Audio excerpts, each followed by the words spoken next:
भोजन तो सभी बनाते हैं, लेकिन भोजन बनाने की अपनी एक प्रक्रिया होती है।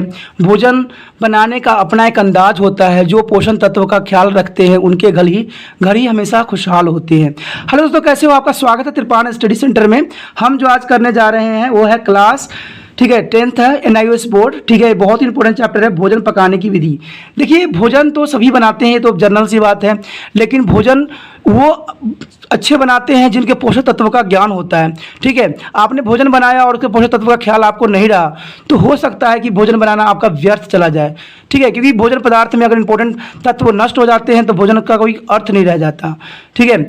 आपको पता ही है कि हमेशा मैं एक वर्ड जरूर बोलता हूं कि आप कभी भी वीडियो देखा करो, पूरा देखा करो। क्योंकि अगर आप बीच में छोड़ दोगे तो आपको शायद समझ में ना आए, ठीक है। तो आप मुझ पर कोसना मत कभी, क्योंकि ये मेरी गलती नहीं होगी, वो ये गलती आपकी होगी। क्योंकि जब वीडियो आपने स्टार्ट किया है तो पूरा देख ही लो। इससे क्या होगा, आपको पूरा समझ आ जाएगी इस चैप्टर के बारे में, ठीक है। फिर दोबारा आपको देखने की जरूरत नहीं पड़ेगा। आप बार बार देखोगे तो वो तो आपके दिमाग में ही रट जाएगा। क्योंकि मुझे एक वर्ड हमेशा याद रहता है कि करत करत अभ्यास हो जन्मति हो सुजान रस्सी आवत तो शिल्प परत निशान। जो बार बार कोशिश करता है, जो बार बार, जो अनपढ़ जो होता है व्यक्ति भी जो है जो ज्ञानी बन जाता है। तो आप क्यों नहीं बन सकते? आप क्या इंसान नहीं हो? इसलिए बार बार मैं यही कहता हूँ कि बार बार आप क्या कीजिए, कोशिश करते रहिए, कामयाबी आपको जरूर मिलेगा, ठीक है। अभी भी शेयर नहीं किए हो, लाइक नहीं किए हो तो कर लीजिए, ठीक है। क्योंकि इसी से आपको जो है, अगर आप सब्सक्राइब करोगे तभी आपको नोटिफिकेशन मिलेगी, नहीं तो नहीं मिल पाएगी और आप अधूरे रह जाओगे। मैं हमेशा एक ही बात कहता हूं कि ये जो वीडियो है सिर्फ आपको अभी से सब्सक्राइब कर लोगे तो 5 साल यहाँ से छोड़ के जा ही नहीं सकते। क्योंकि त्रिपान स्टडी सेंटर जो है आपके लिए पंजाब बोर्ड हो, यूपी बोर्ड हो, ठीक है, चाहे बिहार बोर्ड हो, चाहे CBSE बोर्ड हो, ठीक है, चाहे PU के जो क्वेश्चन हो, PO के क्वेश्चन भी चलेगा आप, ठीक है। तो सारे चीज़ों का सिलेबस का इस पर होगा, लेकिन समय के साथ। क्योंकि डायरेक्ट हम सब कुछ नहीं डाल सकते, धीरे धीरे चलेगा तो आपको अच्छा भी लगेगा। चलिए देखते हैं आज का हमारा जो टॉपिक है क्या है। भोजन पकाने की विधियों में सबसे पहली बात तो यही आता है कि भोजन पकाने का महत्व क्या है। आप भोजन क्यों पकाते हो? भोजन आपको पता है, पुरातन समय के जो आदि मानव हुआ करते थे वो भोजन को कभी पकाते नहीं थे, वो कच्चे ही खा जाया करते थे। शेर जो आपको दिखता है, इतना बहादुर दिखता है, वो भी क्या होता है, कच्चे ही जो है मांस खाता है। लेकिन हमें इंसानों को भोजन पकाने की आवश्यकता क्यों हो गई, ठीक है? भोजन आखिर हम पकाते ही क्यों हैं? तो सबसे पहला क्वेश्चन तो यही आता है। पकाने की विधि तो हम बाद में सीखते हैं, सबसे पहले यही जानना हमारे लिए ज़रूरी है कि भोजन पकाने का क्या महत्व है। तो चलिए देखते हैं हमारा भोजन पकाने का महत्व में क्या क्या चीज़ आती है और क्यों हम भोजन पकाते हैं और इसे पकाने से हमें क्या महसूस होता है और हमें इससे क्या फ़ायदा होता है, ठीक है। देखिए दोस्तों, सबसे पहली बात तो आता है भोजन पकाने से भोजन सुपाच्य हो जाता है। देखिए, भोजन जो पका अगर आप देते हो, ठीक है, तो वो आपके लिए पचने के लिए बहुत ही आसान हो जाता है। क्योंकि वो मुलायम हो जाता है, ठीक है। जब भोजन को पकाया जाता है तो मुलायम हो जाता है तथा उसे चबाना और निगलना आसान हो जाता है, ठीक है। भोजन को पचाने वाले रस इस मुलायम भोजन में आसानी से मिल जाते हैं और पाचन प्रक्रिया सुगमता से पूरी हो जाती है। देखिए दोस्तों, अगर आप पका के भोजन खाते हो तो आपकी जो अंतड़ियाँ होती है उनको अधिक मेहनत करने की आवश्यकता नहीं होती है। तो ये क्या करता है, आराम से मुलायम होकर वो पच जाता है। उसके बाद जो है भोजन से हमारे पकाने से भोजन के रूप, टेक्सचर, रंग, स्वाद, गंध, आकर्षण में वृद्धि आती है। देखिए दोस्तों, मैंने एक बात हमेशा कहा था कि भोजन जो होता है हम 3 तरह से खाते हैं।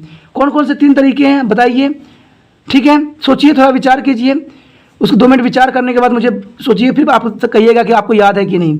भोजन सदैव जो होती है 3 तरीके से खाया जाता है, ठीक है। एक तो है हमारा आँख। हम जब देखते हैं भोजन तो देख के ही हमें क्या लगता है कि हमें बहुत पसंद आएगा, तो यानी आँख से हम खाते हैं, देख के खाते हैं। दूसरी बात है सुगंध, ठीक है। सुगंध जो होती है, अगर खाने में से अच्छा सुगंध आ रहा है तो आपको ऑटोमेटिक जो है लार टपकने लग जाती है। और तीसरा जो है हमारा जबान, टंग, जिसे कहते हो जीभ, क्योंकि वही जो है स्वाद लेता है और फिर हमें खाते हैं। देखिए दोस्तों, अगर खाने का अगर तरीका अच्छा हो, अगर देखने में आपको आकर्षक लग रहा हो, चाहे गंदा खाना है क्यों ना हो, अगर आकर्षक है तो वो आपको दिल में लगेगा, ठीक है। अगर मान लीजिए गाना जो हमारा खाना है गंदा ही है, लेकिन वो जो है आपको सुगंध में बहुत ही सुंदर दे रहा है, सुगंधित है, तो आप उसको काफ़ी पसंद करोगे, ठीक है। और एक तो स्वाद ही है, चाहे देखने में अच्छा लग रहा हो, सूंघने में अच्छा लग रहा हो, अगर जबान को टेस्टी नहीं लगा तो आप डायरेक्ट मुंह से बाहर फेंक देते हो। तो कहते हैं ना, 3 तरीके से जो है भोजन ग्रहण करने का तरीका है। तो वही बात है, रूप, टेक्सचर, रंग, स्वाद और गंध आदि के आकर्षण में वृद्धि हो जाती है। देखिए, क्या आप जानते हैं कि गाजर, चुकंदर, पालक, मटर, अन्य सब्जियों को पकाने के पश्चात उनके रंग में परिवर्तन आ जाते हैं। पकाने के बाद ये अधिकतम चमकदार तथा आकर्षक दिखाई देते हैं। तंदूरी रोटी या पराठे, रेस्टोरेंट ब्रांड या केक ठीक है, बेक किए हुए केक का ब्राउन रंग अत्यंत आकर्षक होता है। जब हम रोटी या पराठा बनाते हैं तो गुथे हुए आटे की नरम तथा चपाती गोलियां किस प्रकार कराटी रोटी या पराठे में बदल जाते हैं, उसके खुशबू तथा स्वाद बड़े ही आकर्षक होते हैं। कच्चा आलू खाने में स्वादिष्ट नहीं होते हैं, किंतु उसके चबाने या तलने के पश्चात न केवल उसका स्वाद बदल जाता है बल्कि उसके रंग रूप में भी परिवर्तन आता है और उसकी महक भी होती है। तो कह सकते हो आलू को अगर कच्चा खा के देखो कैसा आपको महसूस होता है, लेकिन वही पका के खाओ तो आपको आनंद ही आएगा, या ताल के खाओ। तो यही बात है ना कि भोजन को जब पका देते हैं तो काफ़ी हमारे लिए आकर्षक और स्वादिष्ट बन जाता है। तो यही जो है भोजन पकाने का महत्व में आता है। ठीक है, उसका भोजन जो है पकाते समय मसाले या खड़े मसाले के मिलाने से भोजन और अधिक स्वादिष्ट और आकर्षक हो जाती है। आपने देखा ही होगा कि किस प्रकार नमक, मिर्ची और जड़ी बूटियां मिलाने से भोजन के स्वाद में परिवर्तन आता है। इस प्रकार पकाने से भोजन के रंग, स्वाद, रूप आदि में सुधार होती है। इसलिए भोजन को पकाना अनिवार्य स्वीकृत किया गया है कि भोजन को पका के खाने में ही सबसे आपके लिए भी और आपके जो शरीर के लिए बहुत ही महत्वपूर्ण हो जाता है। ठीक है, भोजन को पकाकर आप अपने विविधता ला सकते हैं। देखिए, आपने आलू की विविधता प्रकार को खाया होगा, क्या आप उनमें से कुछ व्यंजनों के नाम बता सकते हैं? जी हाँ, आलू के पकौड़े, आलू चाट, आलू के पराठे, आलू भुजिया, तरी वाले आलू, आलू के चिप्स और अन्य व्यंजन। ठीक है, अब देखिए है आलू, और आलू से कितने व्यंजन बन रहे हैं। क्या आप ऐसे व्यंजनों के नाम बता सकते हैं जो गेहूं आटे से बनते हैं? जी हाँ, पराठा, पूरी, रोटी, ब्रेड, मिट्टी आदि। ठीक है, मिट्टी आदि बनाई जाती है। व्यंजनों से ऐसे अनेक उदाहरण बता सकते हैं जिसके प्रकार प्रमुख पदार्थों का उपयोग करके बनाए जाते हैं। अन्य शब्दों में हम कह सकते हैं कि पकाने से विभिन्न प्रकार के व्यंजन भी बनाने में मदद मिलती है। देखिए दोस्तों, है ये दो ही चीज़ या एक ही चीज़ होती है, लेकिन इससे कितने तरह के व्यंजन जो है पक जाती है। ठीक है, अगर आप इसको दो या दो से अधिक मिक्स कर दोगे तो इसमें कई तरह के और भी जो है और भी चीज़ बन जाती है। तो यही कहते हैं ना कि इन चीज़ों के है आटा ही, लेकिन उसको न जाने कितने चीज़ बनाई जा रही है आलू ही, लेकिन न जाने इससे कितने व्यंजन जो है तैयार किया जाता है। तो ये क्या होती है? विविधता लाती है, यानी जो भोजन होता है उसमें क्या लाता है दोस्तों? विविधता, यानी डिफरेंसेस लाया जाता है इसमें।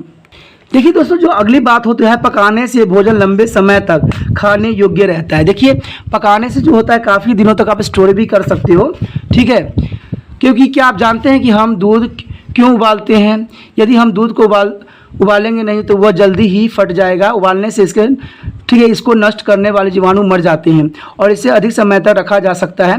आपने देखा होगा कि गुथा हुआ आटा कुछ समय बाद खराब हो जाता है, किंतु उसे बनी रोटी या ब्रेड के लंबे समय तक हम खाने योग्य रखा जा सकता है। हमें पूर्ण विश्वास है कि आप ऐसे अनेक उदाहरण प्रस्तुत कर सकते हैं जहाँ पकाने के पश्चात उस खाद्य पदार्थ को अवधि तक बढ़ाया जा सकता है। देखिए दोस्तों, पकाने से क्या होता है, उसकी जो नमी होती है वो मर जाता है और खाना को जो है कई दिनों तक संरक्षित करके रख सकते हैं। ठीक है, तो ये जो है पकाना हमारे लिए बहुत ही महत्वपूर्ण हो जाता है। आगे है, पकाने से भोजन सुरक्षित रहता है। देखिए, कच्चे भोजन में सूक्ष्म जीवाणु होते हैं, किंतु सूक्ष्म जीवाणु हानिकारक नहीं होते हैं, जबकि कुछ हानिकारक होते हैं। सूक्ष्म जीव जो दूध के दही में परिवर्तन करता है वे हानिकारक नहीं होते हैं। ठीक है, आपको पता है कि दूध जो दही में कन्वर्ट का होता है तो वो जो होता है वो हमारे लिए जो बैक्टीरिया होता है खतरनाक नहीं होता है, वो हमारे लिए फ़ायदेमंद होता है। ठीक है, और ये हमारे लिए ज़रूरी भी होता है। लेकिन बहुत से जो होते हैं जैसे जिनके कारण तपेदिक हो सकती है, हानिकारक होते हैं जो बैक्टीरिया होते हैं जिससे तपेदिक जैसे बहुत सी बीमारियां हो सकती हैं, ये जीवाणु दूध को उबालने या पस्तीकरण यानी पास्चुराइजेशन करने से मर जाते हैं। इसलिए प्राकृतिक दूध को भी हम बिना उबाले वैसे ही पिया जा सकता है। जो पास्चुराइज दूध आता है आजकल पता है कि सारे पैकेट में आते हैं, तो इससे भी हम क्या कर सकते हैं, दूध को संरक्षित कर सकते हैं, जो हमारे लिए काफ़ी महत्वपूर्ण हो जाता है। उसके बाद है पास्चुरीकरण। देखिए यहाँ पर पास्चुराइजेशन के बारे में बताया भी गया है। ठीक है, पास्चुरीकरण का मतलब यही होता है दोस्तों, पास्चुराइजेशन का मतलब कि इस प्रक्रिया में दूध को उच्च तापमान गर्म किया जाता है और तब पश्चात तीव्रता से ठंडा कर दिया जाता है। दूध में उपस्थित सूक्ष्म जीवाणु तापमान में अचानक होने वाले परिवर्तन के सतह नहीं पाते हैं और नष्ट हो जाते हैं। देखिए दोस्तों, कोई भी चीज़ को संरक्षण करने का तरीका यही एक ही है, या तो उसको सुखा दीजिए या उसको तेल में डुबा दीजिए। ठीक है, उसको नमी को अगर आप नष्ट कर दीजिएगा ना तो उसका सूक्ष्म जीव जो होता है ऑटोमेटिक जो है नष्ट हो जाएगा और कई दिनों तक आप उसको संरक्षित करके रख सकते हो, जो आपके लिए उपयोगी सिद्ध हो सकता है। ठीक है, इसमें जो है पशुओं जैसे मांस, मछलियाँ, अंडे, मुर्गी में हानिकारक सूक्ष्म जीवाणुओं को की संभावना अधिक होती है और इसलिए इन्हें खाने से पूर्व अच्छी तरह से पका लेना चाहिए। बहरहाल, क्या आप जानते हैं कि गर्मियों के मौसम में भोजन के 2 घंटे के लिए कमरे के तापमान पर रखने से वह भोजन खाने योग्य नहीं रह जाता है। तो इसका मतलब है कि उसमें जो है कि टेम्परेचर भी बहुत काम करता है। ठीक है, कोई भी भोज्य पदार्थ को खराब होने में, तो इसीलिए जो है हम इनको उबाल देना ही सही समझते हैं। उबालने से जो इसके अंदर मॉइस्चर होता है वो नष्ट हो जाता है। ठीक है, आगे जो है बच्चों ये है कि भोजन पकाने की विधियों का वर्गीकरण। अब देखिए भोजन पकाने के बहुत से तरीके हैं, तो उसी के विषय में हम यहाँ पर बात करेंगे। ठीक है, भोजन पकाने की विधियों का वर्गीकरण। कुछ खाद्य पदार्थ में प्रचुर मात्रा में नमी यानी पानी होती है, आपको भी पता है। जी हाँ, पत्तेदार सब्जियाँ जैसे पालक तथा मेथी में वह व्यापक नमी होती है। इन्हें उन विधियों से पकाया जाता है जिनमें इन नमी का भी उपयोग हो सके। किंतु कुछ भोज्य पदार्थ जैसे गेहूं, चावल तथा दालों में नमी की मात्रा बहुत ही कम होती है। इन्हें पकाने के लिए अतिरिक्त पानी मिलाया जाता है। तो पता ही है क्योंकि ये सब सूखे होते हैं तभी ये पिसते हैं। पकाने की ऐसी विधियाँ होती हैं जिनमें अतिरिक्त पानी की आवश्यकता नहीं होती है, तथापि ये भोजन पकाने में सहायक होती हैं। और पकाने के पश्चात भोजन करारा होता है। भोजन पकाने की अनेक विधियां हैं, आप इनमें से अनेक विधियों का प्रयोग कर रहे होंगे। क्या आप इनमें से कुछ का नाम बता सकते हैं? तो चलिए इन्हीं के जो है हम बारे में देखते हैं कि भोजन की पकाने की विधियां कौन कौन सी है। देखिए दोस्तों, भोजन के पकाने की जो नमी पकाना है, लेकिन नम विधि द्वारा पकाना यानी उबालना, धीमी आंच पर पकाना, भाप से पकाना, प्रेशर कुकर में पकाना। शुष्क विधि द्वारा पकाना जैसे बेकिंग हो गया, भुनना हो गया, ग्रिल में पकाना, तो ये हो गया। ये तेल घी तथा पर पकाना जैसे पूरी तरह से तालना होता है, हल्के तेल में तालना। तो इसी विषय पे हम अभी चर्चा करने जा रहे हैं, पकाने की विधियों का वर्णन। सबसे पहले पकाने की विधि की कैसे होती है। हम जानते हैं कि आप भोजन पकाने के लिए प्रायः जिन विधियों का प्रयोग करते हैं उनका वर्णन कर सकते हैं। ठीक है, इनमें से भोजन पकाने की सबसे सामान्य विधि हो सकता है जैसे उबालना, तालना तथा प्रेशर कुकर में पकाना। अब हम प्रत्येक विधियों की प्रक्रिया तथा उनके दौरान अपनाई जाने वाली जो होती है विविधताओं, उसके बारे में हम विभिन्न समूहों के उनकी प्रयोगता के गुणों के दोष पर चर्चा करेंगे कि भाई इसको कैसे पकाया जाता है और पकाने की क्या विधि होती है। ठीक है, आगे जो दोस्तों हमारा क्या है, नम ताप विधि द्वारा पकाना। इस विधि में भोजन को उबालते पानी में डाला जाता है तथा उबलते हुए पानी से निकलने वाली भाप में पकाया जाता है। नम ताप विधि से भोजन को पकाने के कुछ सामान्य तरीकों का उल्लेख यहाँ पर किया गया है, जिसके बारे में हम पढ़ेंगे। सबसे पहले तो है देखिए बॉइलिंग यानी उबालना। उबालना क्या होता है? उबालना वो विधि है जिसमें भोजन को पर्याप्त पानी में पकाया जाता है। उदाहरण के लिए उबले हुए आलू, अंडे, चावल तथा सब्जियां। सामान्य हरी पत्तेदार सब्जी जैसे पत्ता गोभी, मेथी तथा पालक को भी अतिरिक्त पानी मिलाए बिना ही उसको पकाया जाता है। कुछ सब्जी जैसे मटर तथा हरी फलियों को उबाल कर या पानी मिलाकर पकाया जाता है। ठीक है, अनाज जैसे चावल तथा दालों को भी अधिक पानी में मिलाकर बनाया जाता है। तो इस तरह से जो होता है हम उबालने की विधि का उपयोग करते हैं। ठीक है, इस विधि में जो होता है, क्या आप जानते हैं कि ऐसा क्यों किया जाता है? जी हाँ, अनाज और दालों को पकाने के लिए अधिक पानी की आवश्यकता होती है क्योंकि ये शुष्क पदार्थ होते हैं और इन्हें पकाने के लिए अधिक समय लगता है। सब्जी को पकाने के लिए कम पानी की आवश्यकता होती है क्योंकि इसमें पहले से ही अधिक मात्रा में पानी होता है। आपने देखा होगा बहुत सी सब्जियाँ होती हैं जिसमें ऑलरेडी पानी होता है। ठीक है, तो इनमें अधिक पानी रखने की जरूरत नहीं पड़ती है। भोजन को उबालने समय ध्यान में रखना जाने वाली कुछ बातें जो होती है, जो आप उबालते हो, उबालने से पूर्व भोज्य पदार्थ को अच्छी तरह से साफ कर लेना बहुत जरूरी होता है। पानी इतना होना चाहिए कि वो भोज्य पदार्थ को पूरी तरह से ढक ले। ठीक है, भोजन को एक ऐसा बर्तन में पकाया जिनका ढक्कन अच्छी तरह से बंद होता हो। इस विधि से उबालते हुए पानी से भाप बाहर नहीं आ जाएगी और पानी सूखेगी नहीं।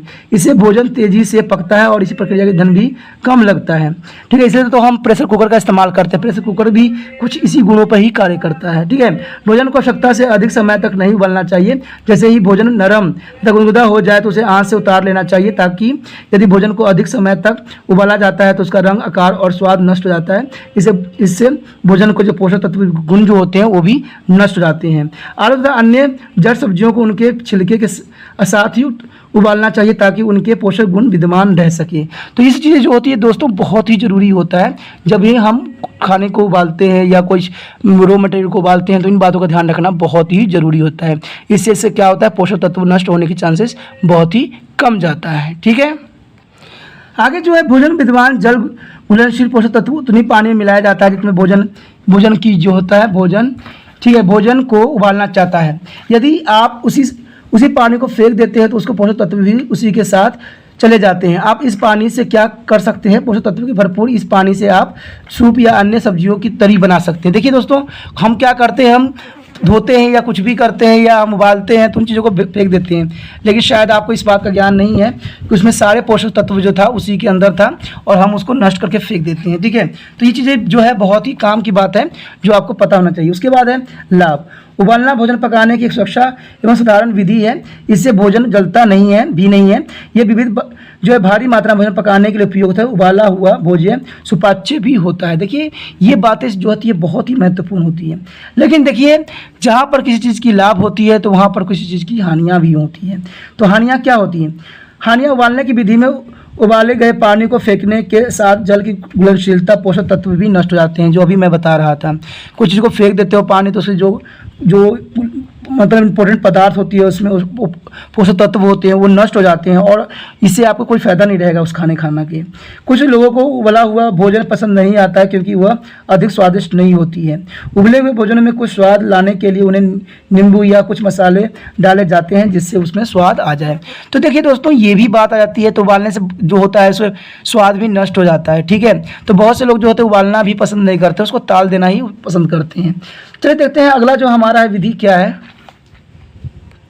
अगला जो हमारा विधि है वह धीमी आंच पर पकाना या सिझाना। देखिए इस विधि में भोजन को पानी की कम मात्रा में उसको कथना यानी बॉइलिंग पॉइंट से नीचे लंबे समय तक उबाला जाता है। जैसे ही उबाल आना आरंभ हो जाता है आंच को धीमी करके भोजन को धीरे धीरे पका दिया जाता है। भोजन को और तरल जिसमें उसे पकाया जाता है दोनों को एक साथ परोसा जाता है। देखिए दोस्तों धीमी आंच पर जो पकाना होता है उससे क्या होता है उसके भोजन के पोषण तत्व जो होते हैं नष्ट होने के चांसेस बहुत कम जाते हैं। क्या आपने घर में भोजन पकाने की इस विधि का उपयोग किया है? जी हाँ सही है। जब आप शुष्क एवं कठोर भोज्य पदार्थ को जैसे दालें, मांस तथा यहाँ तक कि सब्जियों को भी शुष्क रूप से पकाते हो तो आप इस विधि का उपयोग कर सकते हो जो कि काफ़ी किफ़ायती होती है। अब इसमें लाभ क्या होता है? धीमी आंच पर पकने से भोजन के रस यथार्थवात बने रहते हैं और भोजन स्वादिष्ट होता है। इस विधि से भोजन के पोषक तत्व भी बचे रहते हैं। तो ये बहुत ही इंपॉर्टेंट विधि है। लेकिन हानियाँ होती है ये होता है कि भोजन पकाने में लंबे समय लग जाता है। तो यही होता है कि जो मतलब जिसमें जल्दबाजी ना हो तभी ये भोजन का ऐसे विधि का उपयोग किया जा सकता है। लेकिन इसका फ़ायदा तो है ही है। तो इसको पकाना तो गृहिणी पर डिपेंड करता है कि भाई उनको कितना टाइम है उनके पास बनाने का और कितना टाइम नहीं है। ठीक है, उसके बाद तो दोस्तों आता है इसमें भाप द्वारा पकाना, स्टीमिंग के लिए सबसे अच्छा जो स्रोत है वो है प्रेशर कुकर। ठीक है, इसमें जब भोजन को गर्म पानी को भाप को पकाया जाता है तो उसे भाप द्वारा पकाना कहते हैं, स्टीमिंग कहते हैं। आप किस प्रकार के भाप से भोजन पकाते हो? जी हाँ, आप बर्तन में भोजन को इस प्रकार रखते हैं कि वह उबलते हुए पानी से निकलने वाले भाप के संपर्क में आए। ठीक है, और इस चित्र में एक बड़ा बर्तन तथा उसका ढक्कन दिखाया गया देखिए इसमें। ठीक है, तो इसमें क्या होता है भोजन पकाने की विधि है जो कि एक स्टीमर है। इसमें दो पात्र तथा एक कस कर बंद होने वाला ढक्कन होता है। निचले पात्र में पानी भरा जाता है तथा ऊपर वाले पात्र में छेद होते हैं जिसमें पकाने के लिए भोजन रखा जाता है। एक कस कर बंद होने वाले ढक्कन से इस पात्र को बंद कर दिया जाता है। जब निचले पात्र में पानी उबलता है तो ऊपर वाले पात्र में बने छिद्र से भाप निकलता है और इस भाप से भोजन पकता है। तो देखिए ये भी पकाने का एक अपना सरल विधि है। ठीक है, जिसको हम इग्नोर नहीं कर सकते, बहुत ही महत्वपूर्ण है। ठीक है, यदि आपके पास स्टीमर नहीं है तो आप इससे बना सकते हैं। जी हाँ, निश्चित रूप से बना सकते हैं। एक बर्तन पानी गर्म करें और जिसके ढक्कन कसकर बंद होती हो। पैन को एक साथ कपड़े से ढक लें। कपड़ा सही आकार का होना चाहिए और वह किसी भी प्रकार से आग के संपर्क में नहीं आना चाहिए। इस कपड़े के ऊपर पकाए जाने वाले भोज्य पदार्थ को रखें और इस पर ढक्कन को कसकर बंद कर दें। आपका स्टीमर कार्य करने के लिए तैयार हो गया। ठीक है, क्या आप अपने इडली बनाने का बर्तन देखा है? हाँ जी हाँ, ये स्टीमर ही है। इडली के मिश्रण को इडली के खांचे में डाला जाता है और इससे बहुत छोटे छिद्र होते हैं और इससे वो जो है खांचे में बर्तन रखा जाता है और पकाया जाता है। ठीक है, जिसके तले में थोड़ा सा पानी होता है। इसके बाद इस इडली के पात्र को आंच के ऊपर रखा जाता है। अब पानी गर्म होता है और उसे भाप निकलता है। एक बार फिर यह भाप छोटे छोटे छेद से निकलकर इडली को पकाता है। भाप से पकने की विधि का प्रयोग ठोस या अर्ध ठोस भोज्य पदार्थ को पकाने के लिए किया जा सकता है। आप इस विधि को मोमोज या मक्खन, ढोकला या कैरेमल, कस्टर्ड आदि बनाने के लिए भी उपयोग कर सकते हो। इसका लाभ जो यही होता है दोस्तों, लाभ ठीक है, भाप से पकाने की विधि में पकाने की अवधि कम हो जाती है और भोजन के पोषक तत्वों की संरक्षण रखने में मदद मिलती है। भाप से पका भोजन हल्का, पोषक और सुपाच्य होता है। इस प्रकार जो है भोजन बीमार लोग या पाचन प्रक्रिया में विकार वाले लोगों को, बुजुर्गों के लिए अच्छा होता है। बड़े बच्चे भी भाप से बना भोजन को दिया जा सकता है, यानी बड़े बच्चों को भी आप इसको आसानी से दे सकते हो क्योंकि ये बहुत ही इंपॉर्टेंट और सुपाच्य हो जाता है। उसके बाद है प्रेशर कुकर में पकाना, यानी प्रेशर कुकर भी कुछ इसी तरह से ही होता है, इसका भी विधि यही होता है।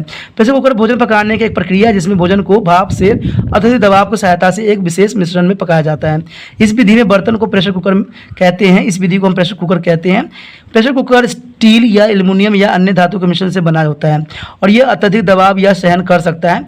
इसमें कुकर के भीतर बनने वाला भाप अंदर के एकत्र होती है और इससे दबाव बढ़ता है। ठीक है, वहाँ तापमान 100 सेल्सियस डिग्री से ऊपर चला जाता है। चावल, पुलाव, मांस, आलू, फलियां, मटर आदि प्रेशर कुकर में न्यूनतम समय, ठीक है, समय के भीतर अच्छी तरह से पक जाता है।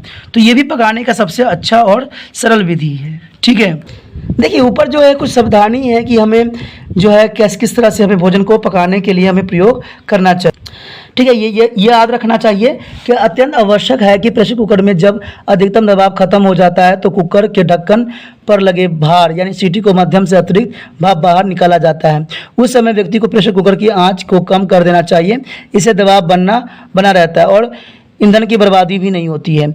यह भी ध्यान रखना चाहिए कि ढक्कन पर लगे भार या नियमित रूप से साफ किया जाना चाहिए, क्योंकि उसमें बहुत छोटे छोटे छिद्र होते हैं जो भोजन के टुकड़े को कारण बंद हो जाते हैं। तो इसके बंद होने के कारण प्रेशर कुकर से अतिरिक्त भाप बाहर नहीं निकल पाता है और दबाव बढ़ने से, ठीक है, दबाव बढ़ने से कुकर के फटने या पकाने वाले को भी गंभीर चोट का खतरा बना रहता है। आपको प्रेशर कुकर के रबर या गास्केट की जांच भी करनी चाहिए, क्योंकि यह भाप को बाहर निकलने से रोकने के सील काम करता है। तो ये छोटी छोटी सावधानियां भी होती है। देखिए दोस्तों, कुछ हर चीज़ की नुकसान है तो कुछ सावधानियां भी जरूरी है, जिसकी वजह से आज दुर्घटना भी होती है, तो इनके बारे में जानना भी जरूरी था। ठीक है, अब जो है लाभ, प्रेशर कुकर सभी जीवाणुओं को नष्ट कर देता है और इस प्रकार इसमें पका भोजन सुरक्षित तथा स्वादवर्धक होती है। इसमें भोजन जल्दी पकता है और अर्थात इसमें उबालने की प्रक्रिया के लगभग 1/3 कम समय लगता है, क्योंकि इसमें प्रेशर काफ़ी होती है, इसलिए 1/3 के समय लगता है। इसमें इसे ईंधन की भी बचत होती है। प्रेशर कुकर में विभाजक का प्रयोग करके एक ही समय में अनेक भोज्य पदार्थ को पकाया जा सकता है। यहाँ पकाते समय भोजन को पानी में डुबाकर रखने की आवश्यकता नहीं होती है और इसे जल में घुलनशील विटामिन और खनिज को हानि भी नहीं होती है। तो चलिए, ये तो बहुत फ़ायदा था, लाभ है, लेकिन इसके कुछ नुकसान है। तो वो क्या है? यदि भोजन को लंबे समय तक पकाया जाता है तो वो अपना रंग रूप खो देता है और वह जल भी सकता है। तो ये थोड़ा है, लेकिन है बहुत ही इंपॉर्टेंट चीज़ है। ठीक है, उसके बाद दोस्तों आता है कि शुष्क ताप विधि द्वारा भोजन पकाना। देखिए, शुष्क ताप विधि द्वारा भोजन पकाना, इसमें बहुत सी क्रियाएं हैं। हम सभी, ठीक है, अभी को खखारा या ब्रेड बन या केक आदि रस खाने से अच्छे लगते हैं। क्या आपको पता है कि इन्हें किस प्रकार बनाया जाता है? जी हाँ, इस सभी को शुष्क ताप विधि से बनाया जाता है, जो कि सामान्य गर्म वायु होती है। इस विधि में 220 से 300 डिग्री सेल्सियस तापमान का प्रयोग किया जाता है। शुष्क ताप विधि के पकाए गए भोज्य पदार्थ स्वाद में करारे, रंग में ब्राउन तथा हल्के खुशबू वाले होते हैं। तो शुष्क ताप द्वारा भोजन पकाने की 3 विधियां होती है। एक कहता है बेक करना या बेकिंग्स, भुनना, रोस्टिंग, आँच पर पकाना या ग्रिलिंग। ठीक है, तो इन विधियों के बारे में थोड़ा सा हम चर्चा करते हैं कि भाई इसमें होता क्या है और समझने की कोशिश करते हैं कि इससे क्या होता है, भोजन पदार्थों पर क्या प्रभाव पड़ता है। ठीक है, तो सबसे पहला विधि जो है बेक करना। बेक करना का मतलब क्या होता है दोस्तों? जैसे ओवन आप देख रहे होंगे, ओवन के बारे में आप लोगों को नॉलेज है ही है। ठीक है, बेकर करना, इस विधि में भोजन को एक गर्म बंद बक्से के भीतर रखा जाता है, यानी बॉक्स के ऊपर रखा जाता है। ठीक है, और इसे बक्से के ओवन कहते हैं, जिसे हम ओवन के नाम से भी जाना जाता है। ओवन के भीतर की हवा उसके नीचे लगी आग या बिजली से उत्पन्न ताप से गर्म होती है और इस गर्म हवा से भोजन पकाया जाता है। क्या आपने अपने इलाके में किसी बेकरी को देखा है? आपने बड़े ओवन भी देखे होंगे जिनमें कोयले या लकड़ी की सहायता से आग जलाई जाती है और ताप उत्पन्न किया जाता है। इसका प्रयोग तंदूरी रोटी, नॉन, पाव, बन और बिस्किट, ब्रेड या पेस्ट्री बनाने के लिए किया जाता है। इन बड़े ओवनों की भट्टी भी कहा जाता है। इन बड़े ओवन जो होते हैं उनको भट्टी के नाम से भी जाना जाता है। आप घर में ही आसानी से ओवन बना सकते हो। एक कढ़ाई या मोटी चादर वाला बर्तन ले जो ताप को अच्छी तरह से बनाए रख सके। इसमें रेत की एक परत बना ले और उसके ढक्कन को बंद कर दे। इसे कोयले, मिट्टी या तेल या गैस स्टोव के ऊपर गर्म करें। इसे गर्म हो जाने पर भोजन को इनकी भीतर रखें और ढक्कन को पुनः बंद कर दें। कहाड़ी या उस पात्र को धीमी आग पर रखें। भोजन को तब तक बेक करें जब तक वह हल्के भूरे रंग का न हो जाए। तो बर्तन को ढक्कन को बार बार न खोलें, क्योंकि इससे भीतर की गर्म हवा निकल जाएगी और भोजन शुष्क या कठोर हो जाएगा। देखिए दोस्तों, इसमें सिंपल सी बात है कि अगर आप चाहो तो अपने घर में भी ऐसे जो है ओवन बना सकते हो जिसमें भोजन को बनाया जा सकता है। इसके लिए कोई बड़ी प्रोसेसिंग नहीं है। इसके लिए आपको थोड़ा रेत की आवश्यकता होता है, एक बड़ा कढ़ाई की ज़रूरत होता है। तो इसको आसानी से बना के आप अपने जो है तंदूरी की जो है लाभ उठा सकते हो। ठीक है, तो देखिए कहते हैं ना, अगर आप पढ़े लिखे समझदार होते हो ना तो आप अपने घर में ही तरह तरह के व्यंजन पकवान बना सकते हो, अगर आपको इस चीज़ को नॉलेज हो। ठीक है, लेकिन इसमें लाभ क्या है, इस विधि को पकाया गया भोजन आपकी प्लेट में विविध प्रकार के व्यंजन प्रस्तुत करता है। तो इसमें बनाना बहुत ही आसान है और इस तरह से भोजन जो है काफ़ी अच्छा भी रहता है।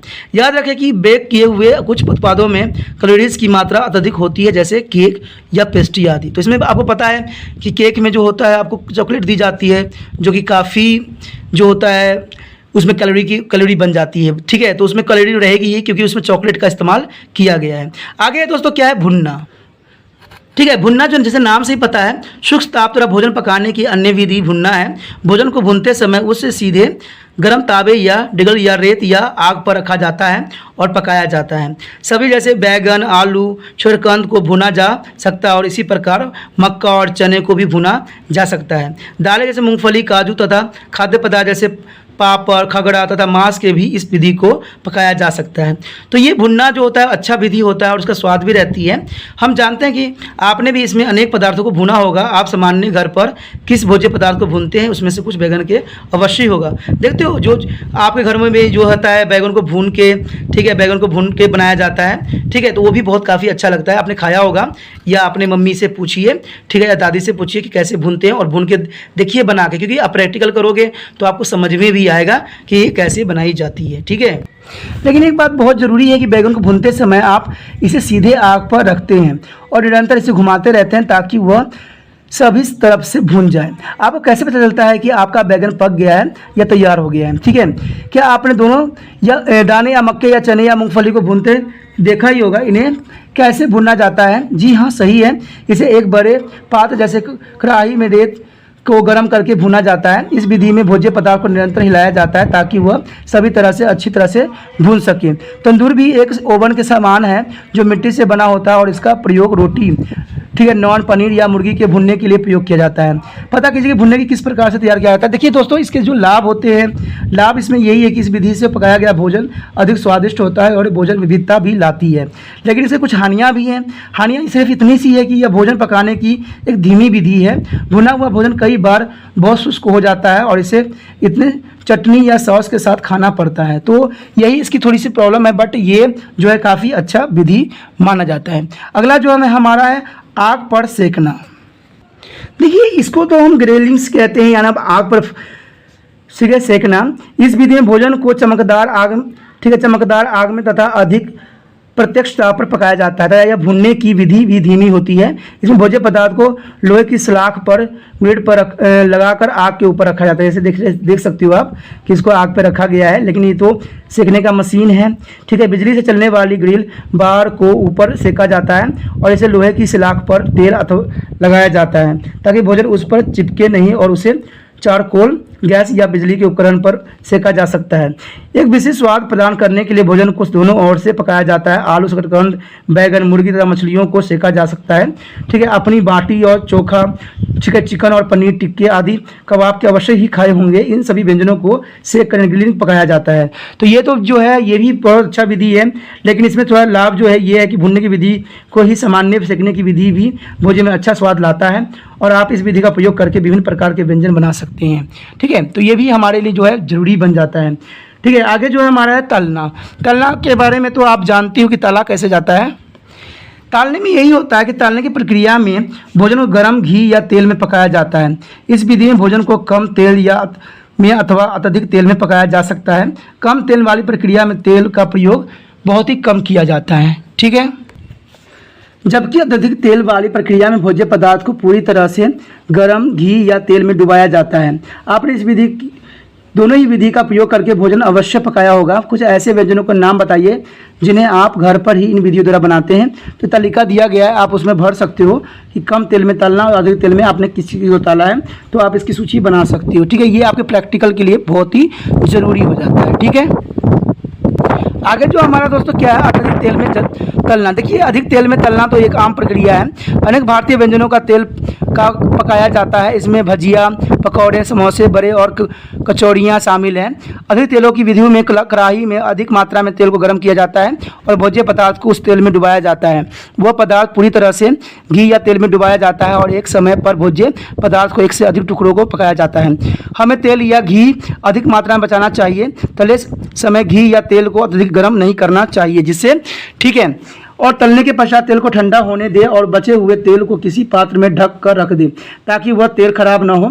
तलने के लिए उसी तेल का पुनः प्रयोग ना करें। देखिए, ये बहुत बड़ी बात है कि कभी भी आप तलते हो कोई चीज़ को तो दोबारा से उसका तेल का उपयोग ना करो, क्योंकि वो जहरीला हो जाता है। ठीक है, और उससे आपको कई तरह की प्रॉब्लम भी हो सकती है।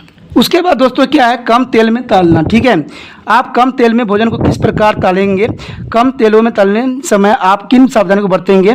जी हाँ, आप सही कह रहे हैं। इस विधि में यथासंभव कम तेल का प्रयोग करें और ताप को नियंत्रण रखें। भोज्य पदार्थ को पलटे और आवश्यकता पड़ने पर अतिरिक्त तेल का प्रयोग करें। कम तेल में तलने के लिए नॉन स्टिक पैन के स्टिक होते हैं। इसमें तलते समय काफ़ी कम तेल ही चल जाता है। ठीक है, स्टिक पैन जो होती है बहुत ही काम की होती है, क्योंकि इसमें कम तेल में भी तला जा सकता है। ठीक है दोस्तों, इसमें भोजन को तलते समय रखे जाने वाले कुछ सावधानियां बहुत जरूरी हैं। भोज्य पदार्थ को सामान्य आकार के टुकड़ों में काट ले ताकि वो सामान्य रूप से पक सके। घी या तेल को अच्छी तरह से गर्म कर ले और तब पश्चात आंच या ताप को कम कर दे। एक समय पर कुछ ही टुकड़ों को तलने के लिए डालना चाहिए, क्योंकि अत्यधिक भोज्य पदार्थ को डालने से बासा का तापमान कम हो जाता है और बासा अवशोषित बढ़ जाती है। ठीक है, देखा होगा कभी आपने कि अगर एक करके आप तलते हो तो जो है वो तल जाता है, लेकिन एक साथ ही सारा डाल देते हो तो क्या होता है, बासा का जो टेम्परेचर होता है वो कम जाता है और सबके सब बेकार हो जाते हैं। ठीक है, तले हुए भोजन को टुकड़े को साफ तथा अवशोषित किचन नैपकिन या ब्राउन पेपर के ऊपर रखें। ये बात बहुत जरूरी होता है, क्योंकि एक समय ठीक है कि आपको तले हुए भोजन को टुकड़ों को साफ तथा अवशोषित किचन या नैपकिन के ब्राउन पेपर पर रखें। इससे तेल जो होता है अब्जॉर्ब कर लेता है। ठीक है, तो ये बहुत ही जरूरी है। एक समय पर कुछ ही टुकड़े को टालें, तो ये तो हमने कर चुके हैं। ठीक है, भोज्य पदार्थ को सभी टुकड़ों को तेल के पात्र से बाहर निकाल देना चाहिए ताकि वे जले नहीं और तेल या घी भी खराब ना हो। तो ये सब चीज़ें जो हैं कुछ सावधानियाँ हैं जिसको आगे जो दोस्तों इसका क्या है लाभ। तले हुए भोजन को उपभोज्य अवधि अन्य विधियों में पकाए गए भोजन की तुलना में अधिक होती है। ठीक है, तो इसलिए तले हुए चीज़ों का हमें कम से कम सेवन करना चाहिए, लेकिन इसका कुछ हानियाँ भी हैं। तला हुआ भोजन विशेष रूप से अधिक तेल में तला हुआ भोजन पचाने में कठिनाई होती है, क्योंकि तला हुआ भोजन पचाने में जो है सबके लिए तकलीफ होता है, क्योंकि ये जल्दी पचती नहीं है। ठीक है, और इसमें कैलोरी की मात्रा सबसे अधिक होती है, तो मोटापा होने के चांसेस भी बढ़ जाता है। इसलिए कैलोरी से बने हुए चीज़ों को हमें कम से कम उपयोग करना चाहिए। तले हुए भोजन को अत्यधिक सेवन स्वास्थ्य के लिए हानिकारक भी हो सकता है। ठीक है, आगे भोजन पकाने की अन्य विधि। चलिए, ये सारे विधि तो हमने इंपॉर्टेंट किया है, बट इसे कुछ जो है अन्य विधि भी है। ठीक है, माइक्रोवेव में पकाना तुलनात्मक दृष्टि से ये भोजन पकाने का एक नया तरीका है और ये धीरे धीरे लोकप्रिय हो रहा है। इस विधि में माइक्रोवेव्स किरणों के माध्यम से भोजन को पकाया जाता है और इन्हें माइक्रोवेव्स किरण के कारण भोजन में उपस्थित पानी के कणों में तीव्रता के साथ कंपन होती है और इस प्रक्रिया में उत्पन्न ताप से भोजन पकता है।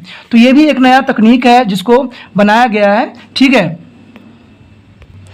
लेकिन इसका कुछ लाभ भी है। लाभ देख लेते हैं क्या है। ये भोजन पकाने का एक तीव्र विधि है। पकाने की अन्य विधियों की तुलना में यहाँ भोजन पकाने के समय में व्यापक कमी आ जाती है, तो ये भी बहुत काफ़ी इंपॉर्टेंट बन जाता है। लेकिन चलिए, इसके लाभ के साथ कुछ हानियाँ भी हैं, तो हानियाँ देखते हैं क्या है। माइक्रोवेव का प्रयोग करने के लिए विद्युत ऊर्जा की आवश्यकता होती है और इस प्रकार जिन स्थानों पर विद्युत की आपूर्ति नियमित रूप से नहीं होती है वहाँ इसका उपयोग करना संभव नहीं है। चलिए, ये हानियाँ तो कुछ आम बात रह गई, क्योंकि इसको मैक्सिमम शहरों में ही उपयोग किया जाता है। ठीक है, उसके बाद बच्चों क्या है, सौर कुकर में पकाना। देखिए, सौर कुकिंग जो होती है ये भी आज नया विधि है। सौर ओवन या सौर कुकर अपनी ऊर्जा के स्रोतों के रूप में सूर्य प्रकाश का उपयोग करता है। बॉक्स कारक और सौर कुकर एक परिवार के लिए उपयोगी होता है, जबकि पैनल प्रकार का सौर कुकर समुदाय या बड़े स्तर पर भोजन पकाने के लिए उपयोग किया जाता है। तो ये भी जो है हमारे पास वैकल्पिक साधन हो चुकी है और इसका उपयोग भी किया जा सकता है। लेकिन चलते हैं, देखते हैं इसका लाभ क्या है। सौर कुकर से धुआं उत्पन्न नहीं होती है और इसका रखरखाव बहुत सरल है तथा इसकी अनुरक्षण लागत न के बराबर होती है। तो ये काफ़ी फायदेमंद होती है। यह भोजन पकाने की एक पर्यावरण सहिष्णुता विधि है, यानी पर्यावरण हितैषी है, इसलिए इसका इस्तेमाल करना बहुत ही आसान हो जाता है।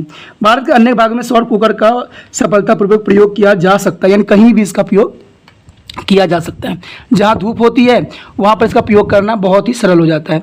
लेकिन इसके साथ जो हमारा है कुछ हानियाँ भी है। सौर कुकर का प्रयोग बाहर खुले में किया जाता है और वहाँ वही कार्य करता है जहाँ व्यापक रूप से सूर्य का प्रकाश होता हो। मैं पहले कह चुका हूँ कि सूर्य का प्रकाश में जो है इसका होता है, तो ये बाहर ही इसका उपयोग किया जाता है।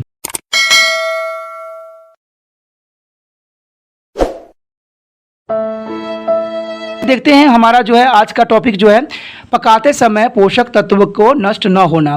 ये बहुत इंपॉर्टेंट है क्योंकि भोजन पकाने की प्रक्रिया में भोजन आपके पोषक तत्व को खो देता है और हमें पूरी तरह से एनर्जी नहीं मिल पाती है। इन पोषक तत्वों को संरक्षण के लिए भोजन पकाने व उनके भंडारण की सही विधियों का उपयोग किया जाना चाहिए। आइए देखें कि पोषक तत्व किस प्रकार नष्ट हो जाती है। तो सबसे पहले जो है हमारा विटामिन ए नष्ट होती है। तो विटामिन ए के बारे में हम देखते हैं कि कैसे नष्ट होती है। विटामिन ए जब वायु में विद्यमान ऑक्सीजन के संपर्क में जाता है तो ऑक्सीकृत होकर नष्ट हो जाता है। ठीक है, जब तापमान पर खुले तापमान में भोजन पकाने से भोजन लंबे समय के लिए ऑक्सीजन को संपर्क में आता है और इससे विटामिन ए की मात्रा कम हो जाती है। तो जनरल सी बात है, खुले बर्तन में भोजन पकाने से जो है विटामिन ए की हर्ष हो जाता है या आप ऑक्सीजन के संपर्क में आता है तो इससे विटामिन ए कमी हो जाती है। तो जनरली दो भी बात है कि उच्च तापमान खुले में बर्तन में न पकाएं जिससे विटामिन ए नष्ट न हो। ठीक है, आपने पहले पढ़ा है कि विटामिन ए वसा में घुलनशील विटामिन होती है। तो पहले ही आपको पता है जब पालक या मेथी को अत्यधिक तेल में तला जाता है तो यह वसा में विलीन हो जाती है। तले समय तेल का तापमान 100 डिग्री तक पहुंच जाता है जो तीव्रता से विटामिन ए को नष्ट करने लगता है। ठीक है, गाजर आलू की सब्जी बनाते समय इसे ढक कर पकाना चाहिए ताकि उसमें विटामिन ए नष्ट न हो। तो ये बहुत ही इंपॉर्टेंट है। जो गृहिणी इनके बारे में नॉलेज है वही ये बातें जान सकती हैं। मैंने कहा ना, पढ़ाई लिखाई का मतलब ये नहीं होता कि आप समझदार नहीं बनते हो। आप लोग डरते हो और पास हो जाते हो, लेकिन डटना नहीं है, हमने समझदार बनना है। अगर आपको समझ होगी ना तो आपको क्वेश्चन एग्जाम में जैसे मर्जी आएगा आप उसको 100% करके ही निकलोगे। क्यों? क्योंकि आपको समझ हो चुका होगा सारे चैप्टर का। तभी तो कहता हूँ मेरे साथ बनिए तभी आगे बढ़िए। आगे जो हमारा है विटामिन बी कॉम्प्लेक्स। ठीक है, यह जल घुलनशील 8 विटामिन का एक समूह है। सामान्य भोजन में ये विटामिन एक साथ पाए जाते हैं और इसके कुछ गुण सामान्य होते हैं जब इन भोजन को धोया या भिगोया या पानी में पकाया जाता है। तो इनमें उपस्थित विटामिन बी का पानी में विलय हो जाता है। यदि इस पानी को फेंक दिया जाए तो इसके साथ विटामिन बी भी नष्ट हो जाता है। तो ये बातें बहुत ही जरूरी रहती है। हमारे आहार में चावल, दालें और कुछ सब्जियां विटामिन बी कॉम्प्लेक्स के मुख्य स्रोत होते हैं और इसलिए इन भोज्य पदार्थ को धोते, भिगोते अथवा पकाते समय विशेष ध्यान रखना जाना बहुत ही जरूरी हो जाता है। विटामिन बी कॉम्प्लेक्स के नष्ट होने का एक कारण यह भी है कि हम भोजन पकाते समय उसमें कुकिंग सोडा का उपयोग करते हैं। देखिए जो कुकिंग सोडा का इस्तेमाल करते हो इससे भी जो होता है विटामिन बी कॉम्प्लेक्स नष्ट हो जाता है। इसलिए भोजन पकाते समय कुकिंग सोडा का उपयोग नहीं किया जाना चाहिए। दूध रेवल्यूशन जो होती है जिसे विटामिन B2 भी कहते हैं का अच्छा स्रोत होता है। जब दूध सूर्य का प्रकाश अल्ट्रावायलेट किरण के संपर्क में जाता है तो ये विटामिन नष्ट हो जाते हैं। भोजन में विटामिन बी को सुरक्षित रखने के लिए सूर्य प्रकाश संपर्क से बचना चाहिए, यानी सूर्य के प्रकाश में दूध को है नहीं रखना चाहिए, इससे विटामिन बी जो होता है नष्ट हो जाता है। उसके बाद जो हमारे विटामिन सी एक अन्य जल घुलनशील विटामिन है जो ताप तथा ऑक्सीकरण के कारण आसानी से नष्ट हो जाता है। जब आप विटामिन से भरपूर सब्जियां फलों को काटते हैं और उन्हें पकाने या खाने से पूर्व लंबे समय के लिए वायु के संपर्क में रखते हैं तो इसमें उपस्थित अनेक विटामिन नष्ट हो जाते हैं। जब आप काटने के पश्चात फल या सब्जियों को धोते हैं या उन्हें बहुत छोटे छोटे टुकड़े में काटते हैं तो विटामिन सी नष्ट हो जाता है। तो यही बात है, जो नष्ट होने का सबसे बड़ा कारण यही बनती है। जब विटामिन सी से भरपूर भोजन को लंबे समय के लिए या सोडा में पकाया जाता है तो इसका विटामिन सी नष्ट हो जाता है। यह विटामिन तब भी नष्ट हो जाता है जब उसे पानी को फेंक दिया जाता है, इसमें से पकाया जा रहा हो। इसलिए विटामिन सी उपयुक्त सब्जियों और फलों को काटते, धोते या पकाते समय विशेष ध्यान रखना बहुत ही जरूरी हो जाता है। ठीक है, रसीले फलों और सब्जियों को प्रचुर मात्रा में विटामिन होते हैं और इन्हें संरक्षित रखा जा सकता है। अगर देखिए मैंने कहा ना, जो अगर गृहिणी स्मार्ट है तो उसने अपने जो है अपने परिवारों के लिए हर तरह का संरक्षण कर सकती है। ठीक है, और जिसके बारे में होम साइंस जिसने पढ़ रखा है उसी को इस बात का ज्ञान होगा। जो ये वीडियो देखेगा पूरी तरह से उसको ही समझ होगी कि भाई इसको कैसे करना चाहिए, क्या नहीं करना चाहिए। आप भी घर में खाना बनाते हो लेकिन इन बातों का कभी ध्यान रखा ही नहीं होगा। लेकिन दोस्तों ज्ञान का मतलब होता है कि आप अपने जीवन में भी उसको अप्लाई करो, तभी ज्ञान सफल होती है। आगे जो है हमारा प्रोटीन। प्रोटीन बहुत इंपॉर्टेंट होता है। पकाने से भोजन में उपस्थित प्रोटीन नरम हो जाता है, जैसे अंडा, मछली, मांस आदि। भोजन में उपस्थित सभी प्रोटीन पानी से चूस लेते हैं और ताप से जम जाते हैं। यदि इन जमे हुए प्रोटीन को पुण्य गर्म किया जाता है तो आसानी से नमी खो देते हैं और शुष्क रबर जैसे हो जाते हैं। इन्हें पचाना भी कठिन हो जाता है। ठीक है। प्रोटीन को दृढ़ एवं ठोस बनाए रखने के लिए नींबू के रस, टमाटर, दही या इमली के रस जैसे अम्लीय तत्वों को मिलाया जाना चाहिए। इन तत्वों को भोजन पकाने के अंतिम चरण में मिलाया जाना चाहिए। जब प्रोटीन युक्त भोजन जैसे दूध के चीनी के साथ या खीर या रबड़ी बनाए समय लंबे समय तक पकाया जाता है तो चीनी और प्रोटीन प्रतिक्रिया करके ब्राउन रंग के यौगिक का सृजन करते हैं और इससे प्रोटीन की गुणवत्ता कम हो जाती है। तो इस कारण से भी इसका इफेक्ट पड़ता है। उसके बाद है तेल तथा वसा। देखिए, तेल तथा घी का प्रयोग भोजन पकाने तथा उसे तलने के लिए किया जाता है। पकाने की प्रक्रिया के दौरान तेल को जो है 300 डिग्री सेल्सियस के तापमान तक गर्म किया जाता है।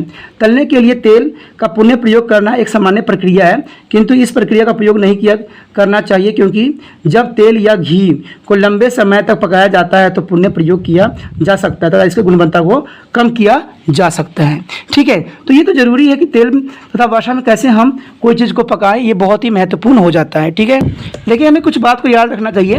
पकाने के लिए बार बार सामान्य तेल का उपयोग नहीं करना चाहिए क्योंकि वो जहरीला हो जाता है। आपको रसोई में प्रयोग होने वाले कुकिंग ऑयल को बदलते रहना चाहिए। आप किसी भी प्रकार के तेल का चयन कर सकते हैं, जैसे मूंगफली का तेल, वनस्पति तेल, सूरजमुखी का तेल तथा सोयाबीन का तेल। आपने पहले पढ़ रहा है कि तलने के लिए घी या तेल का उपयोग करने के पश्चात उसे ठंडा करके बंद बर्तन में संभाल कर रख देना चाहिए। उसके बाद दोस्तों है खनिज। खनिज जो है बहुत इंपॉर्टेंट है। सोडियम तथा पोटेशियम जैसे खनिज पानी में घुल जाते हैं तथा जब भोज्य पदार्थों को पहले काटा या फिर धोया जाता है और उस अतिरिक्त पानी को फेंक दिया जाता है तो जिससे उसे पकाया जाता है तो उससे खनिज नष्ट हो जाते हैं। पकाने की प्रक्रिया के दौरान सब्जियों और फलों को काटने से पहले धो लेना चाहिए। आपने दोस्तों देखा होगा कि आप लोग ने भी ऐसे ही प्रक्रिया यूज़ करते होंगे। पहले क्या करते हो, आप सब्जियों को काट लेते हो फिर धोते हो। लेकिन इससे क्या होता है, आपने देखा होगा कभी पालक आपने काट के धोते हो तो देखते हो पालक जो होता है, पानी जो होता है बिल्कुल ग्रीन हो जाता है। तो इसका मतलब है कि सारे पोषक तत्व जो है वो खो दिया है। तो कभी भी ऐसा ना करें। कभी भी कोई सब्जी को काटने से पहले उसको अच्छे से धो लें फिर काटें। इससे क्या होगा, पोषक तत्व उसका नष्ट नहीं होगा। ठीक है।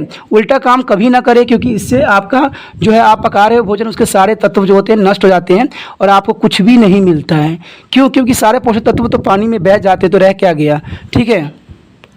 आगे जो हमारा है पोषक तत्व का संरक्षण। देखिए दोस्तों, ये भी बहुत काम की है कि पोषक तत्व के संरक्षण करने के लिए हम क्या कर सकते हैं और इसके लिए क्या क्या हमें करना पड़ेगा। ठीक है। जैसे मैंने अभी बताया था आपको कि पानी को हमें नहीं फेंकना चाहिए, या जब भी हम खाना पकाते हैं तो पहले सब्जियों को धो लेते हैं फिर जाके उसको काटते हैं। अगर काट के धोते हो तो जनरल सी बात है उसके सारे पोषक तत्व जो होगा नष्ट हो जाएगा। ठीक है। तो ये तो जो कहते हैं ना, जो गृहिणी सच्ची है, जो उसको समझ है, वही बन सकता है, इसको अच्छा पोषक तत्वों को नष्ट होने से बचा सकता है। हमारे भोजन में अगर इन पोषक तत्व नहीं रहेंगे तो हमें खा के भी कोई फ़ायदा नहीं होगा उससे। ठीक है। इससे सिर्फ पेट भरेगा, एनर्जी आपको नहीं मिलेगी। पोषक तत्वों के संरक्षण में यही आ जाता है कि भोजन तैयार करने व पकाने की प्रक्रिया के दौरान पोषक तत्वों को सुरक्षित रखने की प्रक्रिया को पोषक तत्वों का संरक्षण कहलाता है। कि कैसे हम जो है पोषक तत्वों को सुरक्षित रख सकते हैं, उसी को संरक्षण कहते हैं। कुछ सामान्य पद्धति का प्रयोग करके हम भोजन को पोषक तत्वों को संरक्षण कर सकते हैं। जैसे सब्जियों को काटने से पहले धोना चाहिए ताकि उसके खनिज या विटामिन नष्ट न हो। भोज्य पदार्थ को आवश्यकता से अधिक धोना नहीं चाहिए, ये भी बात इंपॉर्टेंट है। सब्जियों को छिलके निकालते समय ध्यान रखिए कि छिलके की जितनी हो सके पतला छीलें क्योंकि इसके नीचे ही विटामिन और खनिज होते हैं। छिलके के नीचे ही जो होते हैं विटामिन और खनिज होते हैं, तो थोड़ा ध्यान से छीलें। ठीक है। तो ये बहुत ज़रूरी हो जाती है। सब्जियों को भोजन पकाने से ठीक पहले बड़े बड़े टुकड़ों में काटा जाना चाहिए क्योंकि छोटे टुकड़ों में काटने से पोषक तत्वों की हानि जनरल सी हो ही जाएगी। यदि सब्जियों को पानी में पकाना है तो उन्हें उबालते हुए पानी में डालना चाहिए। उबलते हुए पानी में डालो तो ये बेटर होती है। ठीक है। भोजन को पकाने के लिए आवश्यक अनुसार ही पानी का प्रयोग करें कि अतिरिक्त बचे पानी को फेंकें नहीं। इसे अतिरिक्त पानी का उपयोग दूसरा भोज्य पदार्थ पकाने में कर लें, जो कि बहुत ही ज़रूरी है और समझदारी भी रखता है। उसके बाद जो है भोजन पकाते समय खाने वाले सोडे का उपयोग ना करें। खाना पकाने में देखिए दोस्तों, खाने वाला सोडे का उपयोग ना करें तो ही है अच्छा है, क्योंकि वो केमिकल ही होती है, सब्सटेंस होती है और हमारे बॉडी के लिए फ़ायदेमंद नहीं रहती है। ठीक है। भोजन पकाते समय इडली व नींबू के रस का प्रयोग से विटामिन की संरक्षण में सहायता मिलती है। देखिए, भोजन पकाते समय अगर इमली आप यूज़ करते हो या नींबू यूज़ करते हो, तो इससे क्या होती है, विटामिन जो होती है, विटामिन संरक्षण हो जाना सुनिश्चित हो जाती है। ठीक है। चावल पकाते समय उतने ही पानी का प्रयोग करें जो पकाने की प्रक्रिया के दौरान आवश्यक होना चाहिए। लोग अधिक पानी डाल देते हैं और फिर पानी को निकाल देते हैं, तो उसमें सारे पोषक तत्व जो होते हैं उसके साथ बह जाते हैं। ऐसे बर्तन में भोजन पकाएं जिनका ढक्कन अच्छी तरह से बंद होता हो। जब आप बिना ढक्कन के भोजन पकाते हो तो इसके अतिरिक्त पोषक तत्व भी नष्ट हो जाते हैं, जो कि एक आम होती है। कभी भी खाना बनाना चाहिए हमें ढक के बनाना चाहिए, क्योंकि ये जरूरी भी रहती है और हमारे पोषक तत्व के लिए जरूरी है। भोजन को आवश्यकता से अधिक नहीं पकाना चाहिए, क्योंकि इससे अत्यधिक पोषक तत्व जो होते हैं नष्ट हो जाते हैं, जो कि सही नहीं है। पोषक तत्वों के संरक्षण के लिए भोजन पकाने की उस विधि का प्रयोग करें जिनसे भोजन तीव्रता से बनता हो और पोषक तत्व नष्ट न होता हो। तो ये चीज़ें जो होती है बहुत ही समझदारी की बात आती है, और ये समझदारी उन्हीं के पास होता है जो होम साइंस अच्छे से जानते हैं और पढ़े हैं या समझे हुए हैं। ठीक है, तो उनके लिए ये बहुत ही आसान हो जाता है पकाना। ठीक है, तो आप इन बातों को जरूर ध्यान दीजिए जब भी खाना पकाने चाहिए। ठीक है, क्योंकि आप ध्यान दीजिएगा तो आपका परिवार जो है सदैव स्वस्थ रहेगा, हेल्दी पुष्ट रहेगा और किसी तरह की बीमारी का शिकार नहीं होगा। आगे जो दोस्तों क्या है, भोजन की पोषक तत्वों को में संवर्धन करना, यानी कैसे हम भोजन पदार्थ को संवर्धन कर सकते हैं। तो इसके लिए यही है कि आप भोजन पकाने की विभिन्न विधियों को पकाते समय पोषक तत्वों के संरक्षण की विधि को अवगत हो, यानी आपको ज्ञान हो कि हम किस तरह से जो है इसके पोषक तत्वों को बचा सकते हैं और इसके लिए हम क्या कर सकते हैं। तो वो वही कर सकता है जिसको होम साइंस का ज्ञान है। सिंपल सी बात है। ये बहुत अच्छा होगा कि अगर आप लागत में वृद्धि किए बिना भोजन को पोषक तत्व के संवर्धन कर सकें। क्या आप ऐसा करने के लिए कुछ तरीके सुझा सकते हैं? तो इसको सुझाना भी बहुत ही आसान होता है। एक विशेष पद्धति द्वारा भोजन को पोषक तत्व में सुधार करने की प्रक्रिया को पोषण प्रवर्धन कहलाता है, यानी नरिशमेंट ऑफ न्यूट्रिशन कहलाता है। आपको भोजन को पोषक तत्व को में संवर्धन को उद्देश्य को समझना चाहिए और इन निम्नलिखित बातों को भी ध्यान देना चाहिए जो नीचे दिए हुआ है। इसकी बातें हम जान के भी इसका वर्धन कर सकते हैं। ये शरीर की पोषण संबंधी आवश्यकताओं को अनुरूप भोज्य उपलब्ध कराता है। ठीक है, भोजन के उचित चयन तथा उसे तैयार करने की उचित अवसर भी प्रदान करता है। संतुलित आहार उपलब्ध कराता है। भोजन के स्वाद और रंग रूप में सुधार कराता है। तो ये भी बहुत जरूरी हो जाता है। विभिन्न प्रकार के भोजन उपलब्ध कराते हैं। भोजन के पोषक तत्वों को ध्यान में रखते हुए दैनिक आहार के नियमित में सहायता होता है। गरीबों को कुपोषण संबंधी रोगों से सुरक्षा भी प्रदान करता है। तो देखिए ये चीज़ें बहुत जरूरी है। अच्छे भोजन की आदतें विकसित करता है, यानी अच्छे भोजन खाने के लिए हमारे आदत विकसित करता है।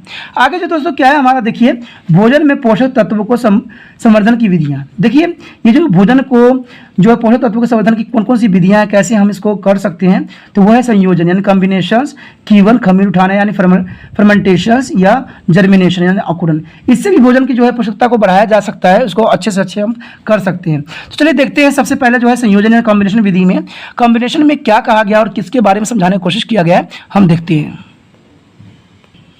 ठीक है, सबसे पहले आता है संयोजन यानी कॉम्बिनेशन।